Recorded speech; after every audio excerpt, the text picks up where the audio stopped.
A few weeks ago, I was at church and I felt a little bit weird because this really attractive person came into church and they came up and they sat at our table and where the young people usually sit, the younger people usually sit together, and there was no more room at that table really, so I went and I sat alone at another table, and it was right next to it. And one of my friends, he came up and he sat with me, and I was glad for that. But as I was talking to him, I felt a little bit like we weren't gelling too much. I felt kind of bored during the conversation. I found myself feeling that way a little bit. But then, the other table with this new, like, beautiful person that came in was so lively. It was pretty lively. And this person just had, like, compared to me and to my friend, just had such a lively attitude about them. And they were attractive, and they were, like, I guess, bubbly, like, you know, in good spirits, or a good spirited person, and they were having a lot of fun, and I felt a little bit weird. And why did I move to the other table? I just don't like it when there are social situations that have, like, more than 10 people, because something happens when there's that many people in a conversation together, where somebody like that very attractive person just gets a lot of the attention and, like, steers what's happening in the conversation. And somebody like myself, who's less comfortable with when there are so many people, is not going to speak as much and is not going to get as much attention, and it just feels a little bit weird to me. I just feel a little bit socially awkward in those kinds of situations. So I always preferred, like, smaller groups, like maybe seven, six, five, four people, whatever, because I get to interact more with the other people. And when there's more people involved, the more people that are involved, the less attention there is to go around. And usually, in those situations, it goes to, like, certain people who have, like, I would say, a lot of social capital, and are found and are just attractive. Like this person who just had a natural, like, attractiveness to them, that is just, and their personality is just so, like, magnetizing. The people just want to talk to them. People want to give them attention, and it makes me feel awkward because I don't have that same type of personality, and I don't have that same way of magnetizing, of being magnetic, I guess. Not Mr. Charisma. I'm not Pablo Escobar. I don't have anything like that.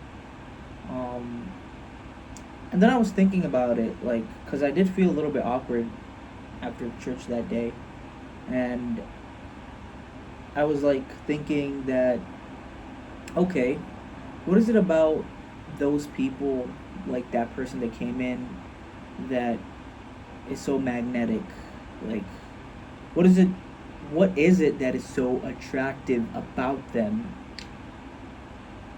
And what what am I lacking compared to them? So I was thinking about it, and really, what I think it is that certain people just have, are perceived, generally perceived to be, like, attractive in whatever way, or magnetic because they have certain qualities about them that just draw you in the sense that they are, how can I say, in the sense that they make you feel comfortable. They make you feel, like, happy. They are, like, joyous people, cheerful people, that just make other people also feel joyous and cheerful around them.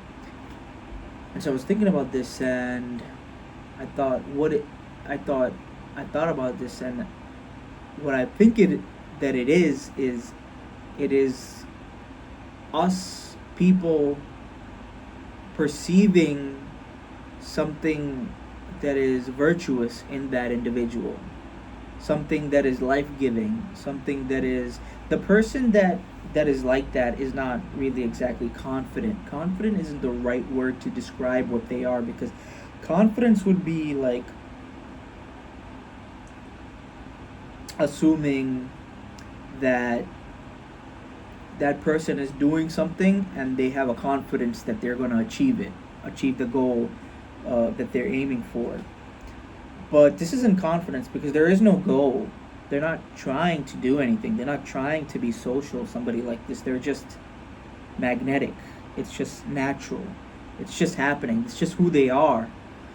And that is like a virtue that shows that okay, this person is it has some level of contentness in their life, has some level of joy in their life, which means that their life is good, which is attractive to us because people who want to be social, who want to connect with others, who want friendship, whatever it may be, perceive that kind of thing, and they're like, oh, I want to be involved in that. I want to get that, even in a subconscious way, and just we're just drawn to that because we want to partake in that same kind of life, right?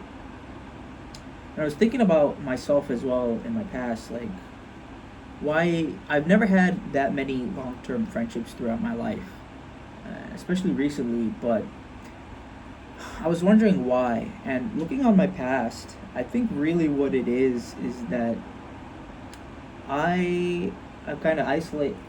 I'm kind of like isolationist in a certain sense.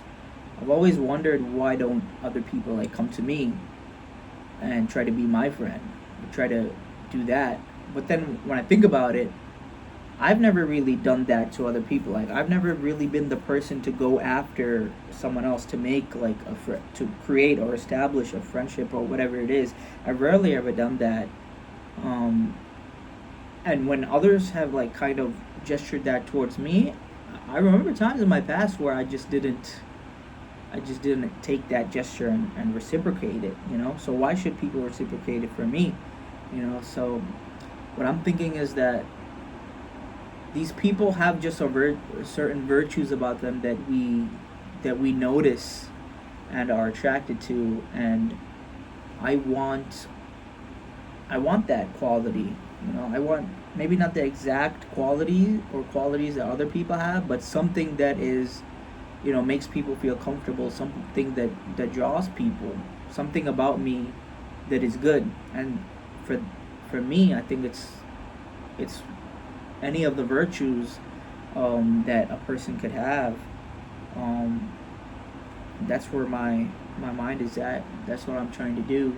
That's what I want to do. Um, so yeah.